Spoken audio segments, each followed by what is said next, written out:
This is Chapter 3 of What Grows After Goodbye by Alexi Hart. The following Saturday dawned with the hopeful brightness that seemed to whisper that nothing could go wrong. The humidity that usually hung over Willow Creek had taken pity on the town and eased slightly, giving everyone the illusion that outdoor activities wouldn't feel like walking into a sauna.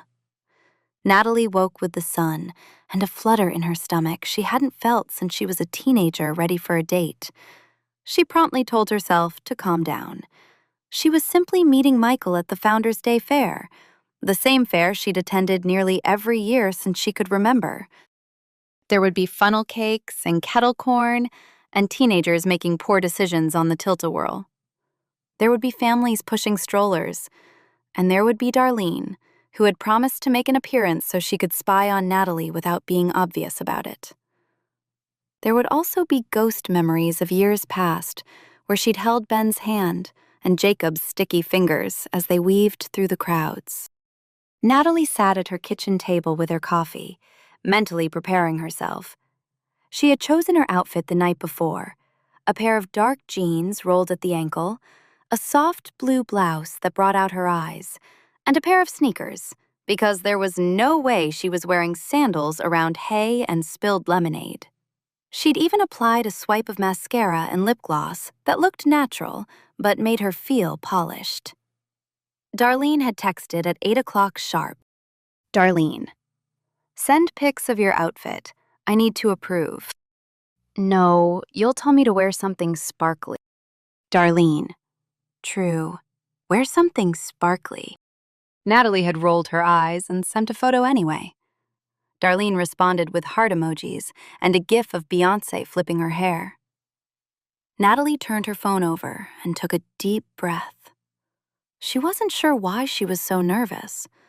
Perhaps because this wasn't a fair. It felt like a test of whether she was truly ready to move on.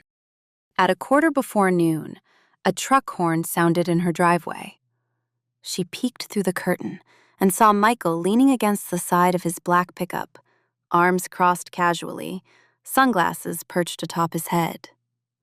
He wore dark jeans and a gray t-shirt that hugged him in all the right places. His hair was mussed enough to look accidental.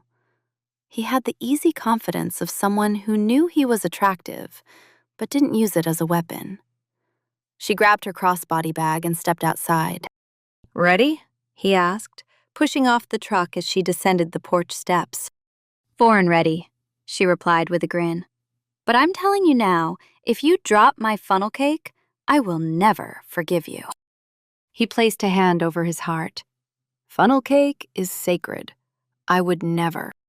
They drove the short distance to the fairgrounds, falling into comfortable conversation about trivial things. How the high school football team had actually won a game this year.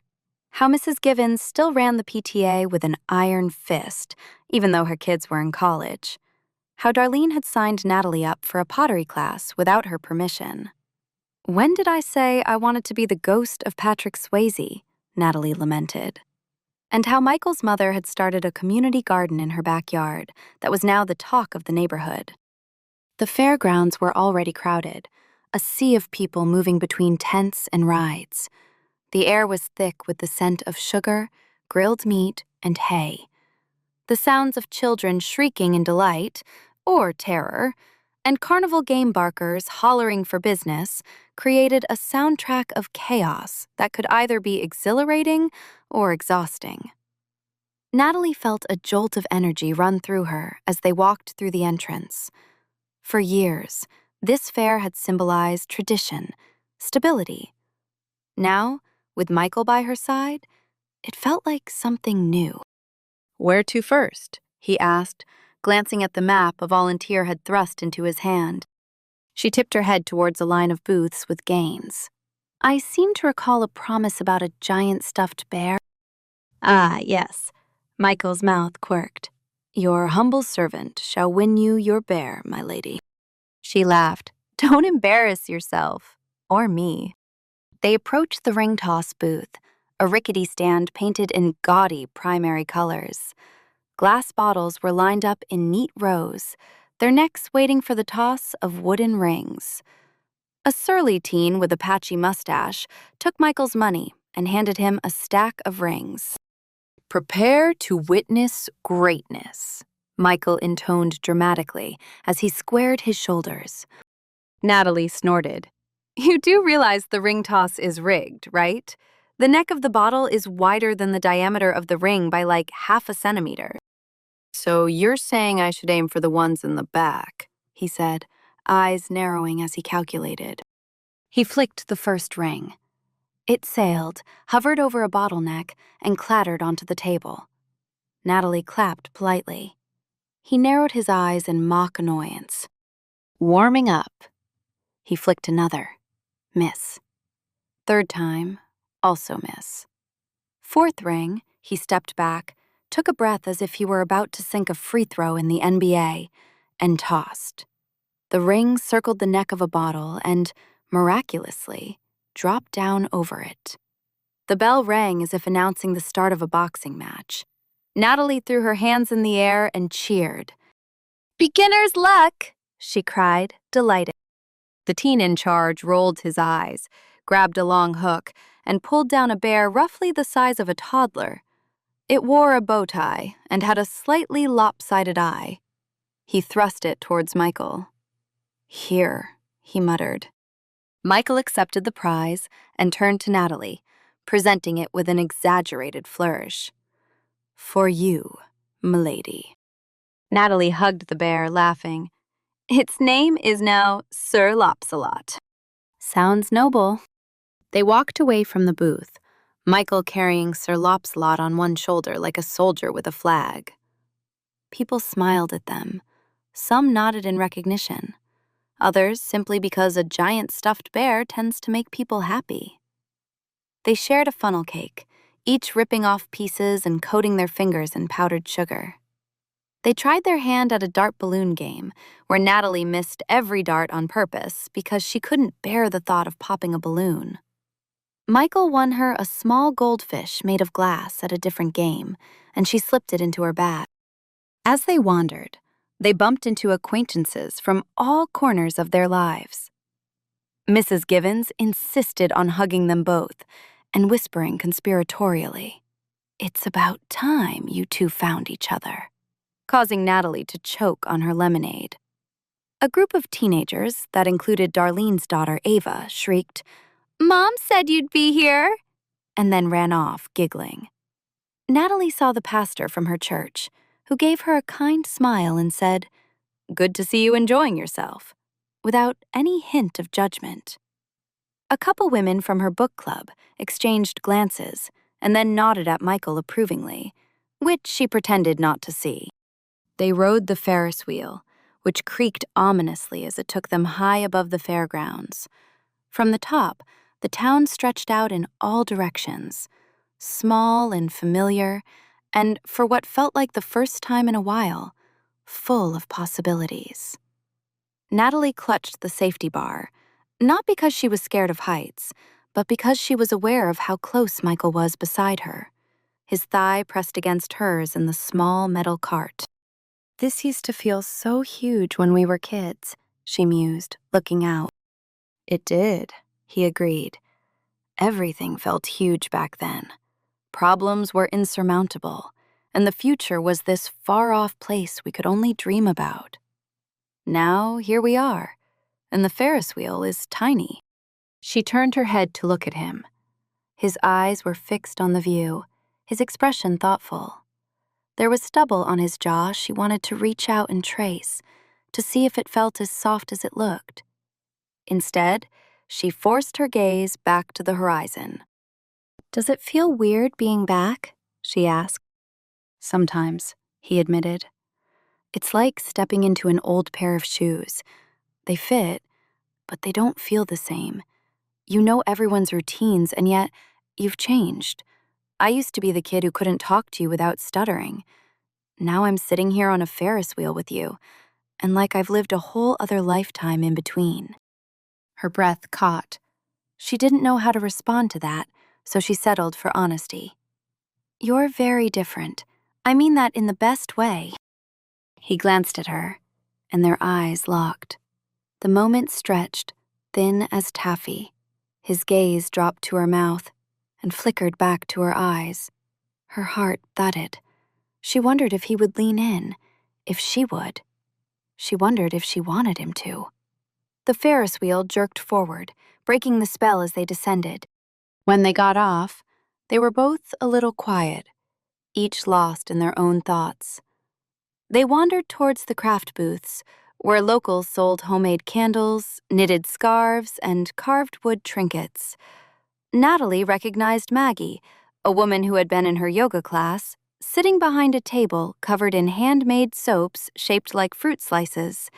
She also saw Lila, the gossip columnist for the town newspaper, scribbling in a notebook while eyeing them speculatively. "Brace yourself," Natalie murmured to Michael. "We're going to be on page 2, right next to the obituaries and the church bake sale results." He laughed. "Scandalous." They admired a display of watercolor paintings and listened to a trio of high schoolers butcher a country song on the small stage. Natalie's cheeks hurt from smiling. The tension that had been a constant companion since Ben's death, an ache that thrummed below her awareness, had eased to a dull whisper. She felt light. She felt happy. Then she caught sight of Ben's sister, Carla, standing near the lemonade stand with her husband and their twin toddlers. Carla had been a staple in Natalie's life since before she and Ben had married. She had been a source of support after his death, showing up with casseroles and laundry detergent, offering to watch Jacob so Natalie could have some me time. She had also been fiercely protective of Ben's memory, and Natalie felt a pang of guilt every time she saw her. Carla's eyes widened when she saw Natalie and Michael together. "Nat!" Carla called, moving toward them with the toddler on each hip. The toddler squealed and waved sticky hands. "Hi! Oh, it's been forever. Michael? Wow, I hardly recognized you." Natalie plastered on a smile. "Hey, how are you?" "Good, good. The boys are a handful." She bounced them for emphasis. She then glanced between Natalie and Michael, her eyes narrowing slightly. "Are you two here together?" Natalie's mouth went dry. She hadn't thought about how this might look to Ben's family. She loved Carla, but she wasn't ready for whatever conversation this might turn into. Michael sensed the shift. "We ran into each other," he said quickly, though it wasn't entirely true. He met Natalie's gaze as if to ask if that was okay.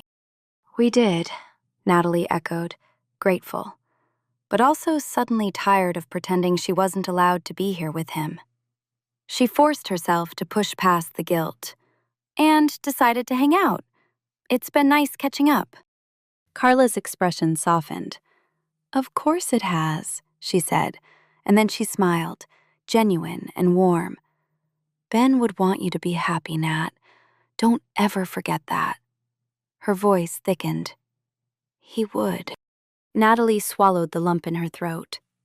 "Thanks," she whispered, and Carla gave her a one-armed hug that somehow conveyed more love than judgment. After Carla left, Natalie felt raw. Michael squeezed her hand briefly, there and gone in an instant, and the simple gesture anchored her. "You okay?" he murmured. She nodded. "Yes, just... she's right. Ben would want me to be happy. I forget that sometimes." They continued walking, but the mood had shifted. Natalie found herself thinking about Ben, about the life they'd built and the one they'd lost. She glanced at Michael, who was chatting with a man selling handmade cutting boards about the proper way to oil wood. He was easy to be with, but he wasn't a replacement. He was something entirely different. They decided to take a break in the shade of an oak tree near the petting zoo. Michael suggested they get lemonades. Natalie agreed. As he waited in line, she sat on a hay bale and watched kids feed goats and pigs pieces of carrot. A toddler toddled up to her, offered her a handful of goat feed, and then promptly dumped it on her shoe when she declined. She laughed and brushed it off, the simple joy of the moment clearing some of the heaviness. A voice broke through her thoughts.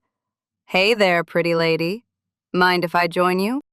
Natalie looked up to see a man with salt and pepper hair and a weathered face smiling at her. It took her a second, but she recognized him.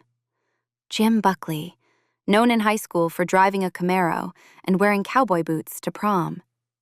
He'd had a crush on her back then, too, but it had always been a benign, friendly one.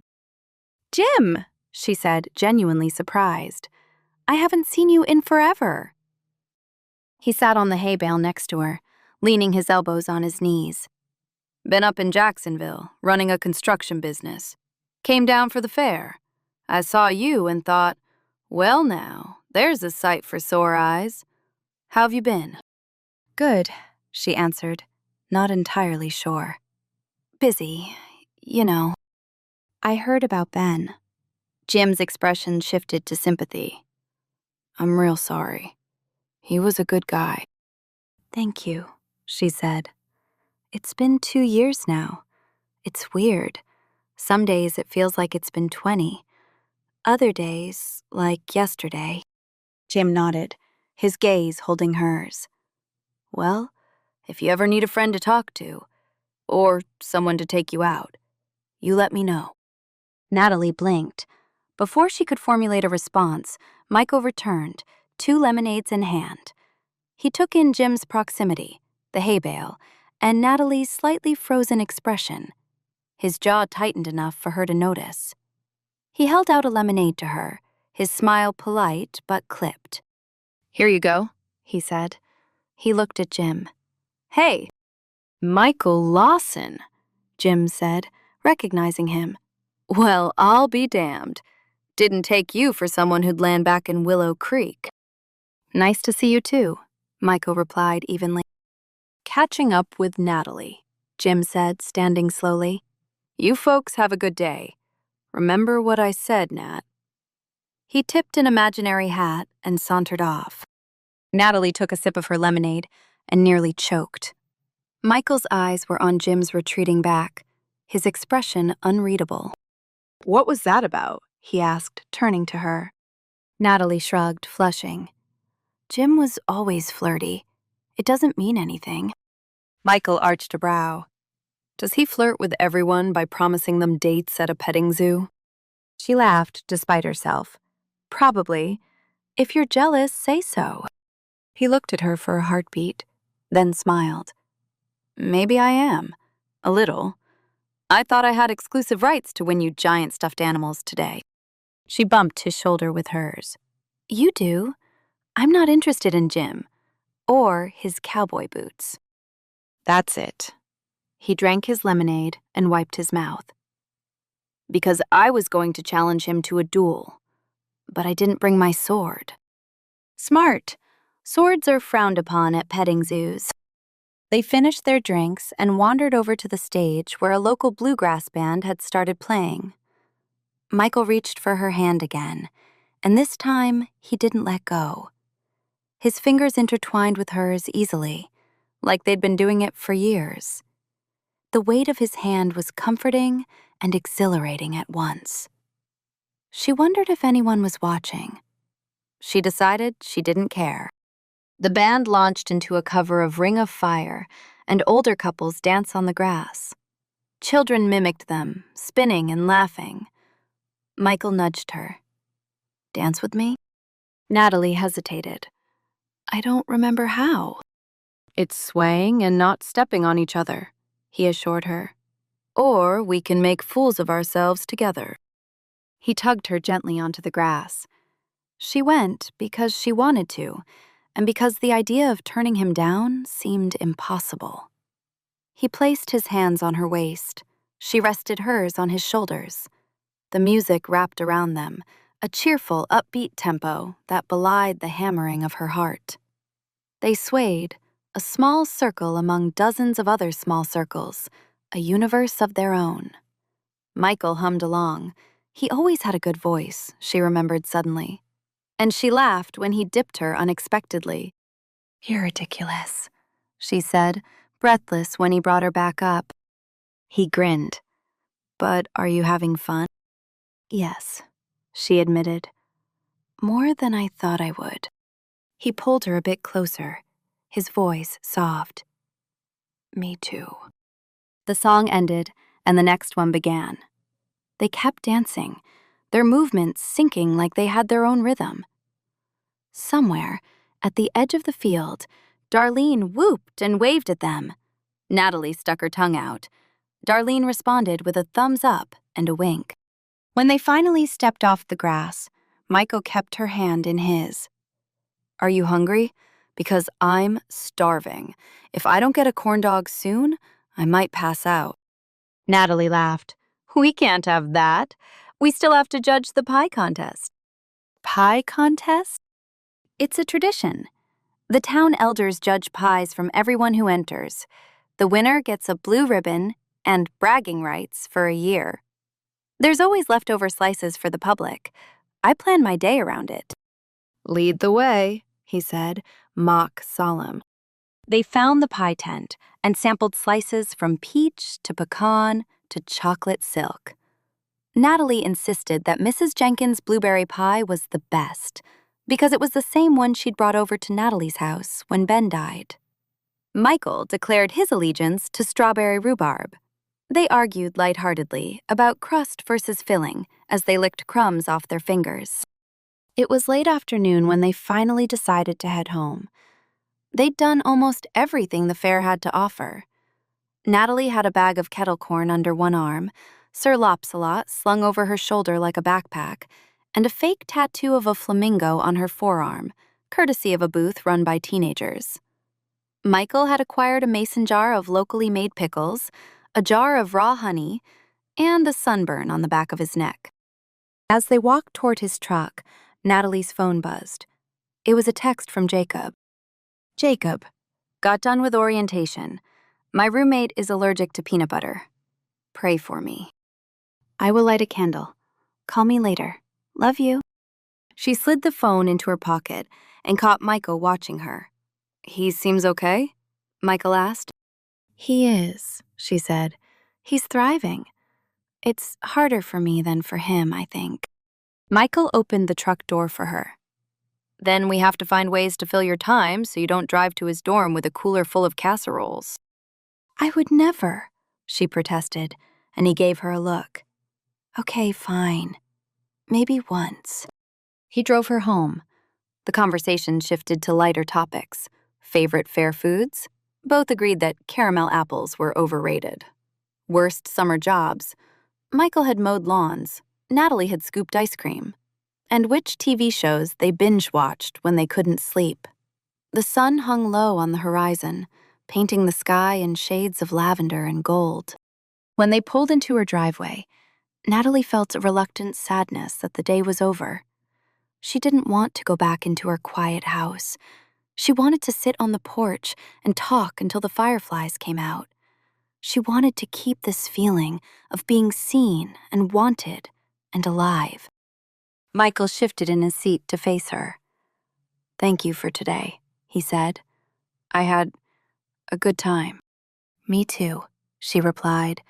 "Thank you for," she gestured with Sir Lopsalot, "everything." He leaned closer, not enough to be presumptuous, but enough to let her feel the warmth radiating off him. "I'd like to see you again, outside of broken appliances and county fairs. Maybe dinner?" Natalie's, she felt it. She'd known this was coming, hoped even, but hearing it made it real.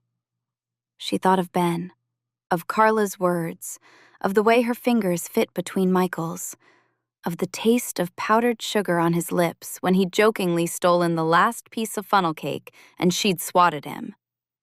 She thought about the years she'd built her life around someone else, and the years she'd spent holding on to the memory of that person.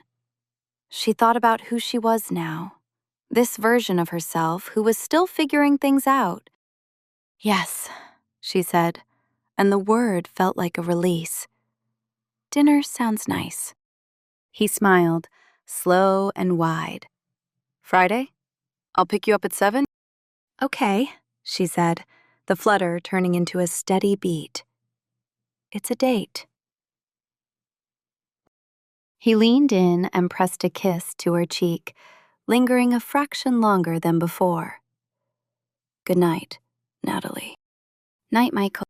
She watched him drive away, Sir Lopsalot perched in the passenger seat, staring out at the world with its lopsided eye. She hugged the kettle corn to her chest and laughed at herself. She felt giddy. She felt terrified. She felt like she was standing at the edge of something new, and for what felt like the first time in a long time, she wanted to jump. Inside, she set the bear on the couch and stared at it. Well, Sir Lopsalot, she said aloud, looks like we're going on a date next Friday. Sir Lopsalot did not respond, but Natalie swore the lopsided eye winked.